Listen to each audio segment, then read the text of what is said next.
This is the Ron Purtee Show. Hey everybody, welcome to the Ron Purtee Show. This week we have an amazing guest. I know Friday, if you were lucky enough to catch the live stream, I talked with the iconic, the Jesus in a bolo tie, the horror Jesus in a bolo tie, Joe Bob Briggs. But today on the show, we are going to have his lovely, illustrious, fantabulous, more adjectives, etc., Darcy the Mail Girl, Diana Prince, is going to be on the program in just a little bit, and I had a blast talking with her. It is just so much fun to preach the word of Joe Bob Briggs and the Last Drive-In, and it's just so fantastic. And I thank everyone who's supporting the show so far with the likes and the retweets and the views. If you could please, before we get going, hit that subscribe button and like the video and all sorts of other cool stuff. Also, if you, in these trying times, if you'd like to support the show, we have a Patreon, but we also have a donate button at ronhasawebsite.com. All that's linked down below in the description, so please, if you're able to, feel free. We would greatly appreciate it. So now we're going to take a quick break, and when we come back, I'll be here with Diana Prince, a.k.a. Darcy the Mail Girl. We'll be right back. Are you a horror fan? Do you like wearing your fandom on your shirt and showing the entire world? Then head over to frightrags.com and get all sorts of cool memorabilia and t-shirts to show the world that you are a true horror fan, from enamel pins to collectible cards, socks, and t-shirts with your favorite horror icons on them. Head over to frightrags.com, and when checking out, use promo code Purtee10, that's P as in Peter, URTEE 10, and save 10% on your order today. All right, everybody, and we're back. With me right now is the reason that you get to see Joe Bob on Shudder. Now, what? Yeah, let's be. I've heard things that you're the reason that he's back. Diana Prince, ladies and gentlemen, Darcy the Mail Girl. Thank you for being on. Thanks for having me. You are the reason because he was kind of staying away from hosting, wasn't he? I mean, I think he was always up to it if somebody actually followed through and did something, but everybody kind of was just like, hey, you should do it, not really following through, you know? And he wasn't actively seeking it out because he thought the time for that was over. He thought that in the era of the internet, you can get all his knowledge elsewhere, so we didn't need him anymore. So we'll always need him. Exactly. I made sure he knows that. He's like a horror Jesus in a bolo tie. I would not say that because he already has a big ego. So, well, I'll say it, so it's okay. Okay. But you'll have to deal with it on set. I won't. So, You'll never let me forget it if I agree to that. We did miss you in Milwaukee when he came to do the show. Yeah. In the beginning, I wasn't going with him for all the live stuff. It kind of started because one day he sent out a notice on Twitter. He's like, if anybody's in Denver and can help me set up my shit, let me know. And I'm like, dude, are you serious? I will just fly to Denver and help you. That's very silly. So it kind of went from there. Whenever I could help him, if he didn't have people there, then I would go. And then now it's become that I go every time, although we're not going anywhere at this current moment. But I wonder why. Yeah, so much was canceled this month. He's so sad about that. And the offer extends to him that I extended to him extends to you as well. If you guys come to Wisconsin, I'm going to take you to George Webb's, and yes, we'll drive up to Plainfield. Oh, awesome! So we can look at the giant empty lot that was once Ed Gein's property. Oh, okay, duh. Yeah. I was like, why are we driving there? Yeah, well, because I just like leaving people in small towns in Wisconsin and having them figure out how to get home themselves. It's a kink I have. Now, you have been a lifelong horror fan. Am I correct? You are. Now, what got you into? Let's go way back, because I know if anybody is a Joe Bob fan, they are rabid. That's a nice word of putting it. A nice way of putting it. And not in the Maryland Chamber sense. They know everything, and you went to a signing of his, right? Where he was doing the satellite stuff or whatever. Yeah. And that's how everything started. Or am I wrong on that? You are absolutely right. I had always wanted to meet him and tell him how awesome he was. and I found out he was doing a book signing in San Francisco, and I'm in LA. So it was like close enough for me. And Right. I took a flight up there to go to his signing, not really knowing what it was about. It was like, whatever it is, I'm there. And so I kind of dressed up in like a mail girl outfit, sort of. And I was I thought it was like fangirl over Joe Bob time. But I got there and it was like super scientist meeting time. And I felt really silly walking in like that. But yeah, he was very much into being John Bloom at the time. He thought that was his whole new direction, and he had spent like 9 years, I think, researching this rocket science book, and that's what he was there to lecture about. And everybody had questions and knew what he was talking about, and I'm just like over my head. You're just like, I like the remake of Chainsaw better. Yeah. Pretty much, yes. So I was like really shy and nervous to meet him, so I was like gonna head out the door and not say anything. But because I was dressed the way I was, people were like, no, like you clearly are a fan. You need to stay and meet him. That's crazy. So they kind of like forced me and pushed me up in the line to say hi. And I was like, I'm sorry. But because I came in late with the flight and everything. And I was like, I'm sorry. I feel like I an embarrassment to you right now or something. He's like, no, man, this is so cool and whatever. And we just started talking and being friends from there. There you go, and then the rest is history. I know. Now, Shudder was the only place that was really like pushing, like that was following through, I guess, right? Well, they didn't even want to follow through to like they initially said, yeah, let's give this a shot because the first person that was like our showrunner or whatever grew up being a Joe Bob fan too. But then when it got time to actually do something, they said no. Like you're not PC. We don't actually want to work with Joe Bob. Like they even put out all these like polls. Like, do you think Joe Bob is too sexist in 2018 or whatever, stuff like that. And they had decided they didn't really want to work with us, and so they revoked our funding and just were not going to do anything. Wow. And we were like, fuck that. So like we all just came together and like everybody worked for free and just we're gonna make a Joe Bob thing. If they don't want to air it, then they don't have to. You know what I mean? Like we're just gonna make this happen no matter what. And so they like reluctantly did that and committed to nothing else. They're like, no funding. Because fucking we need content, but that's it. And then luckily everybody tuned in and showed them like we're not the only ones that are missing him. And so like that night they're like, well, let's have a conversation in the morning. And I'm like, fuck yeah. I will say though, it's like when you like yesterday I watched actually the day that I had him on the show, I watched I Spit on Your Grave with his commentary, and I can see where people will say that he's not PC enough because if you're listening to the things he's saying, but I'm like, but that's the character, you know. It's not like he's out there like creating rallies and saying these things. You know what I mean? But even so, like I mean, I think maybe in the earlier days he was more hardcore with it, but I think he's more of a kinder, gentler Joe Bob nowadays. A little bit. People can still get offended, but also I feel like that's part of why I'm there, because I will say, excuse me, what did you just say? Like you have to stop talking now and stuff like that. Right. So right. I keep him reined in, and he always means well, even if he doesn't use politically correct terms. You know, there's always kindness behind it. You know, but a lot of people can't see that because they just hear the surface. Yeah, nobody. I remember when the whole Black Christmas thing happened on Twitter. Oh God, that was taken so out of context. I know. He's so naive. Like it literally, I think he still doesn't understand. It took me hours saying you need to say something to clarify that you weren't just saying this is it didn't occur to him. It was a female film, like a female-driven film, a female director. Did not pop into his mind at all. Like, but immediately everybody took it that way.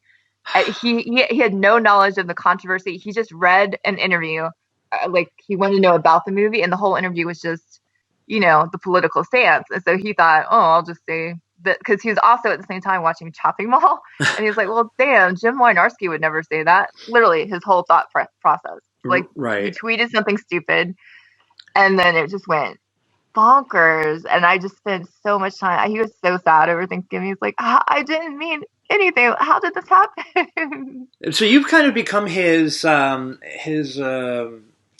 his consigliere, if you will, to the modern social media world? I mean, because he tweets, but I mean, if you have to explain, why people are weird to him on social media, I have to explain an awful lot. That's for sure. Yeah, because there are a lot of fucking weirdos on the internet. Yeah, he was like so in shock. He's like, but Twitter is such a safe space. Like, no, it's not.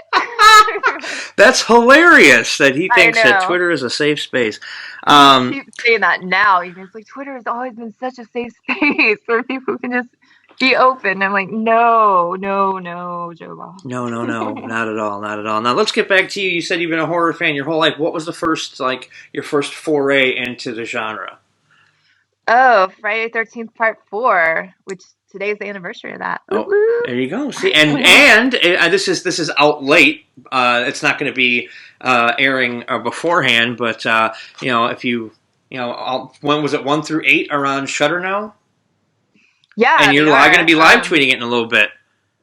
Yeah, I mean, it's going to be late, but I'm always down for Friday the 13th marathons. Oh, who isn't? I mean, I just put them on just because they're there. It's like I can quote the movies verbatim. I don't need them on, and it's one. I'm a Jason guy, it's my because he's a mama's boy, and he's a very misunderstood mama's boy, but it is what it is. So Friday the 13th Part 4. I just saw. Actually, what's funny is I saw that on the big screen the night of the big marathon. I was in Milwaukee seeing it on the big screen, so I missed Tourist Trap and part of I forget what the second movie was, but I missed Tourist Trap completely, and I was watching it on my phone. But everything was late anyway because of the breaking of the internet. I know, it was so cool. It was pretty awesome. It was. So now you're also a big fan of cosplay, as anybody who's watched The Last Drive-In will know. What got you into that?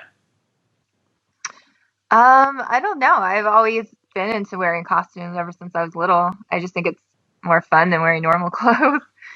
So I was trying to think of for the show, I didn't feel like a normal mail girl, come out in a tank top and shorts every time. I was like, can we make this a little more fun? And can I wear cosplay sometime? And he had said no originally, and then right before we were doing it, he's like, yeah, do that. Can you do a cosplay for every single movie? Which was 13, and I had a day. I'm like, sure. Why not? Figure that out. Why not? Then it stuck, and he's like, I get to do. Well, before I was doing one per double feature, but now he said if I feel really strongly, I can do both. Yay! Well, there you go. There you go. Now, as time has gone by and everything since the Red Christmas event, I guess we can call it that marathon. It was only what, 3 movies? 3. Yeah. Shudder hates marathons, man. They aren't letting us do any for the new season. Well, what the hell, Christmas. Shudder? This is coming from me. I'm a talk show host. I have some clout. God damn it! More Joe Bob marathons. I mean, look what happened last time. I know. They're just like, well, we have evidence that after the second movie it drops off. And I'm like, well, that's because people fall asleep and they'll come back later and watch it. But the diehards are having fun. Exactly. So let us do it. Exactly. Now, whatever. The Red Christmas happened, and the both of you had some pretty what's the word I'm looking for here? Heart-wrenching stories to tell. Did you get any kind of negative feedback about yours when you told it after you told yours? From my family. They apparently were not happy with me being so open and worried about how that looks to other people or whatever, and who cares? Well, I mean, someone of your stature and influence now, telling a story like that, you can help somebody else who might be going through the same thing.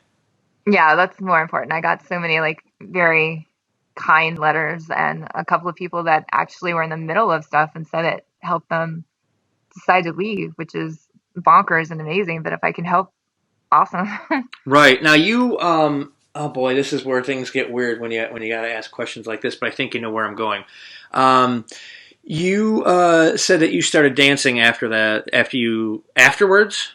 Yeah. Okay, what was the, I mean, I guess we're getting a little bit deeper than what you did on the special, but what was the, because I know you, in interviews you said you're kind of, it's hard for you to go to cons because you have anxiety. and stuff. What was the what pushed you to be able to do that? Because we're going to cons, there's a lot more people. You know what I mean? So what's the question? So what? Okay, you started dancing after all that happened. Okay, but you said in an interview once, I think I'm getting this right, that you said that going to cons gives you anxiety because there's so many people. For sure. And now, what was the driving force to get you up on stage then when people were watching you dance? Oh, okay. So one, I'd always kind of wanted to do that from afar, watch showgirls and be like, that's so cool one day. But then when I had to fend for myself, I had no skills. I got married and locked away starting when I was 15. So I didn't drive. I didn't finish high school. I didn't do anything. So I was like, what can a girl in her 20s do to make money? So it kind of went from there. I started at the most subtle one because I was shy, and I started at the naked car wash because that was only one car at a time or whatever, and it was attached to the strip club, and I kind of walked through and stare at it and be like, one day. And then I saw I thought I was making crazy money at the car wash, but then I talked to some of the girls that worked there at night, and it was insane. I didn't even believe them. So I was like, I will try an amateur night kind of thing one night. And I was really scared, but then it turns out I feel much more comfortable when I'm naked anyway. So being up on stage and performing to music you love and making a performance, I guess, right. And then being naked, it just came easy. So the hard part for me in stripping is not the stage part. I could do that all day, every day, and dance and dance and dance. The hard part is when you come down and you have to talk to people and walk around. That was the hard part. But dancing is not a problem. I can imagine. And then from that point, you moved on to other things. You still dance from time to time, right? I haven't in forever. I was supposed to JV actually set up this charity thing in my hometown that was supposed to happen at the end of May, but Corona. Yay, Corona! Corona's keeping us from boobies. Which I wasn't super psyched about it anyway because it's just been forever. But he has all these reasons why I should do it, so we'll see if I do it later. But yeah. Now, at what point? Were you still dancing when you started making movies, or did one kind of take a back seat while the other one was going on? Well, I used to fly. There's not a lot of really good clubs in LA, so I used to fly to Vegas every weekend to dance at Spearmint Rhino. And hey, even I know that place. It was my place in Vegas. And you make good money, but I'd always have to have a babysitter, and it was just a pain in the butt. So I tried to figure out what I could do from home. So that's when I tried. Yeah, that's basically. Well, there you go, and it seemed to be successful. At home. Yeah. It works out. It works out fine. I did adult films off and on for about 10 years. I go back and forth with sometimes I get really frustrated and be like, I'm never doing this again. And then after not doing it for a couple months or whatever, I'll be like, okay, I'm going back and doing this. It's that's the way this show is. I'll do it for 6 months and I'll be like, I'm gonna take a break, and that break turns into a year, and you're like, nah, I'm gonna do the show again. Yeah. I know, because then you just remember the good parts, and you're like, I could go do that again. Yeah, this is the good part. It's the editing I have to do later that's going to piss me off.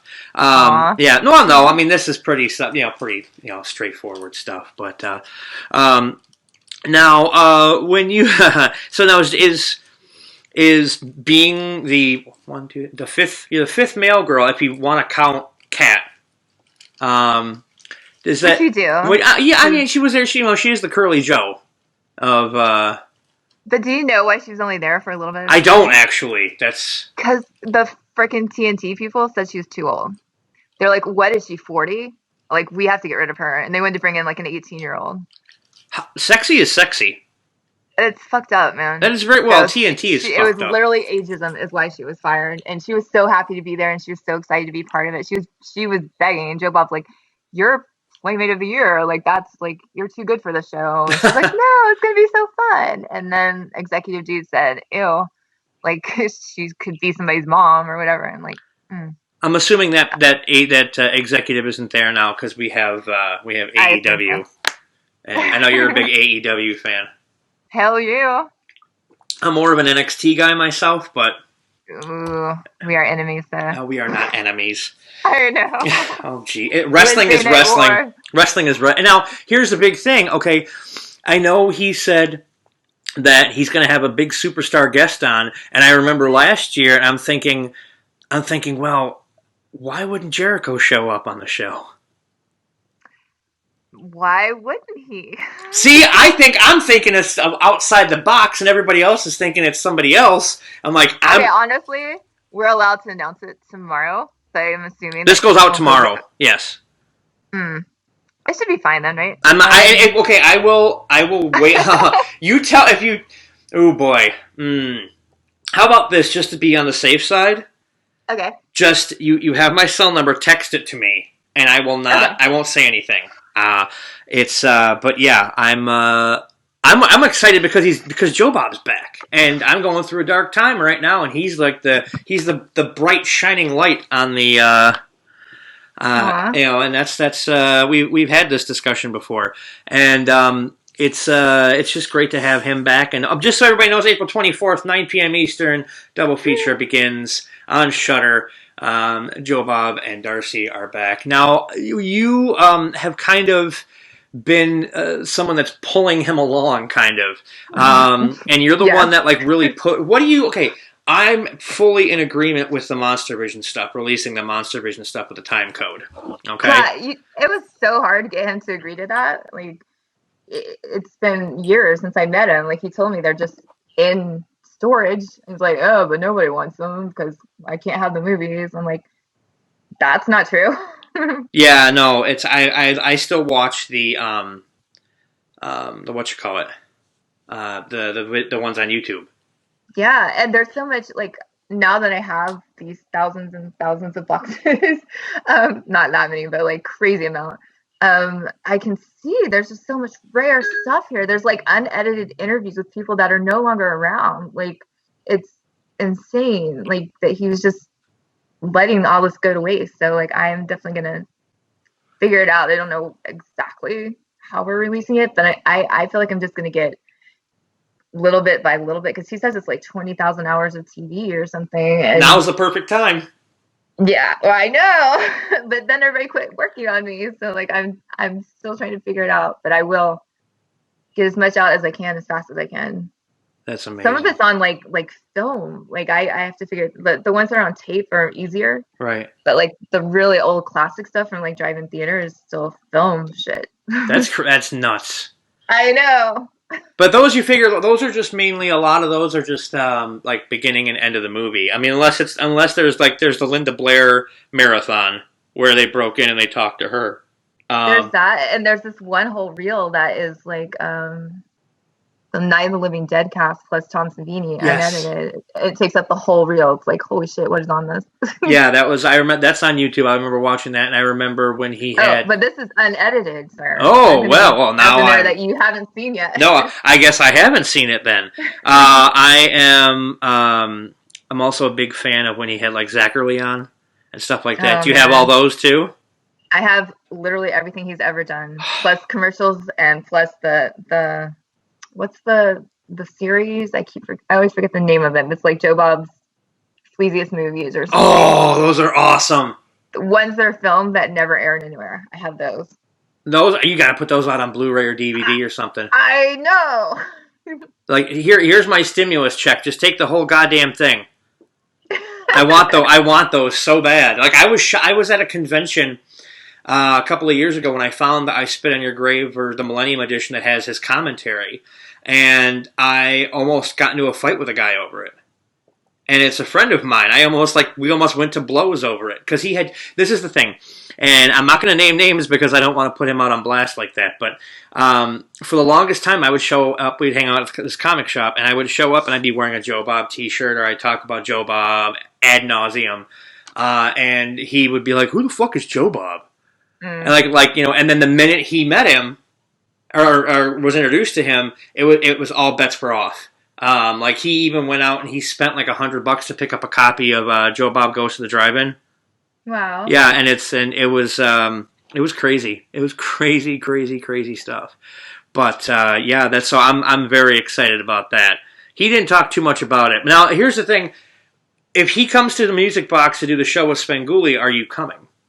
Oh, fuck yeah! Yeah, you have to. I did not miss that, but too, now it's in my work pay contract thingy that I do these live things. So before it was kind of more volunteer and I was just helping when I could. Now it's an official job. So wherever he goes, I go. There you go. And you get to go to all the Cracker Barrels in the entire country. Oh, yay! Yeah. Yeah. Honestly, it's adorable how much he loves it. We were driving from New York to Niagara Falls on our last trip that we did.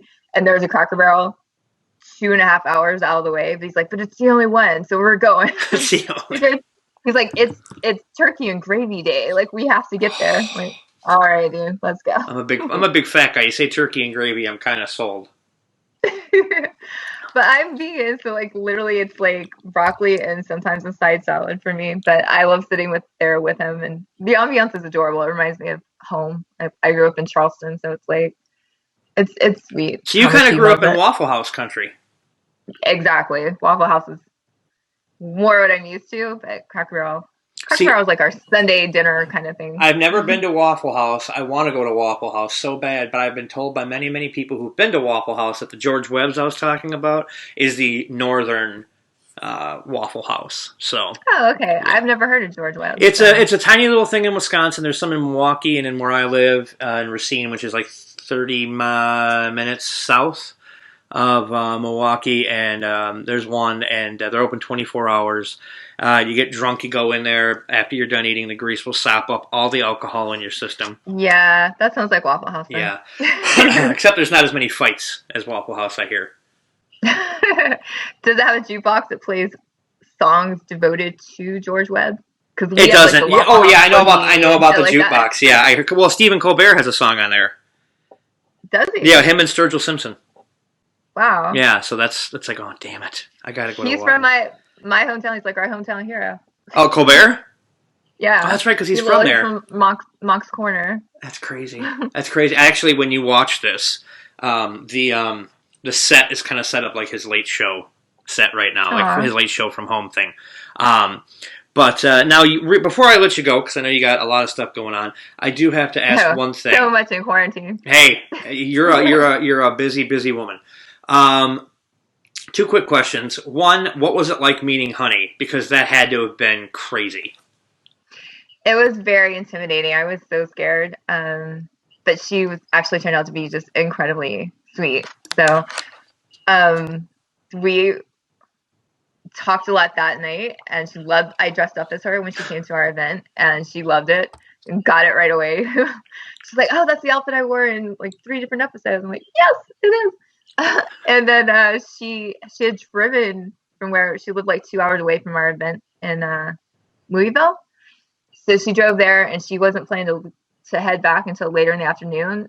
So I invited her to come to lunch with my family and Joe Bob. So we all just kind of went to the mall and Cheesecake Factory and stuff. I'm like, okay, and just walking through the mall with Joe Bob and Honey. That's cool.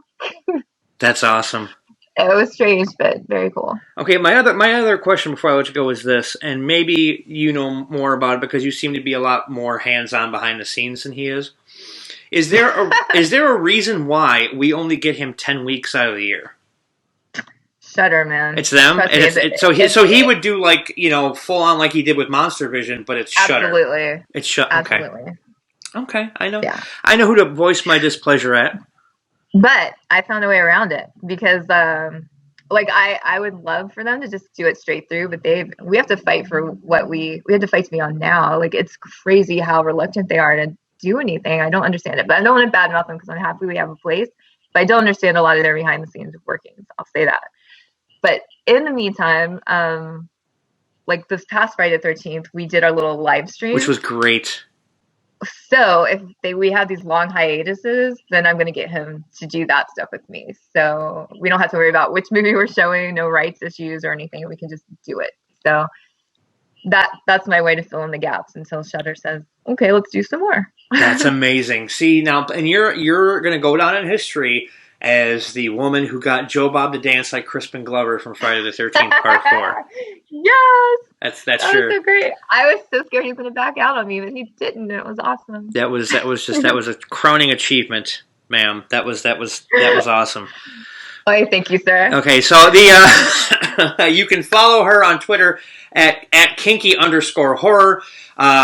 You can watch her on The Last Drive-In, which begins April 24th at 9 p.m. Eastern Time on Shudder. That's on the live feed, so it's not gonna. And then it goes up after like the next day, unless you live in Canada or the UK. I think that's another problem, but yeah, we're working on all of it. Yeah, I want to thank you so much for being on. It's been a real pleasure, and we'll have to have you back again sometime. And folks, we'll be right back. This episode of the Ron Purtee Show is brought to you by Audible.com. Get a free audiobook download and 30-day free trial at audibletrial.com/Ron Show. Over 150,000 titles to choose from for your iPhone, Android, Kindle, or MP3 player. So head over to audibletrial.com/Ron Show today. My next guest has a new song coming out with Erin Ruiz on April 17th, but today she's going to be performing one of her original songs, Lost. Ladies and gentlemen, Annalise Curtin.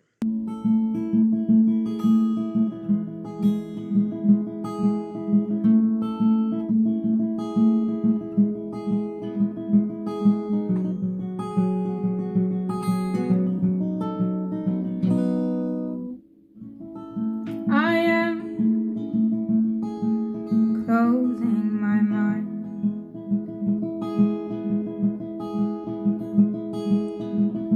You are no longer welcome inside.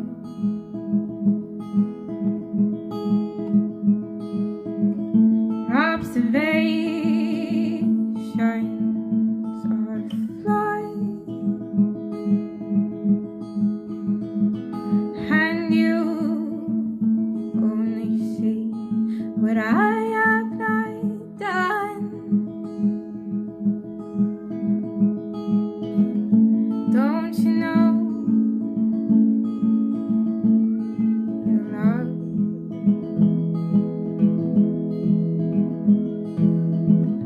Don't you know my love has been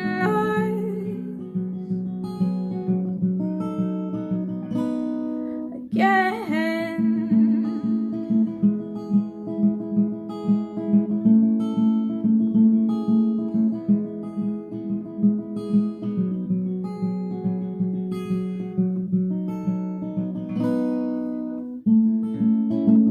And I am dying.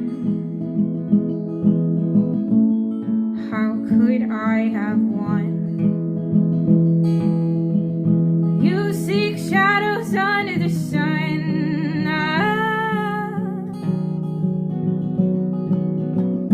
Don't you know your love?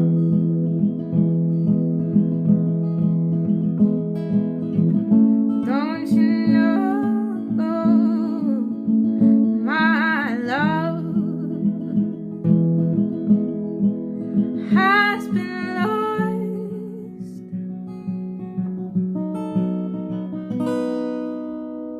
again?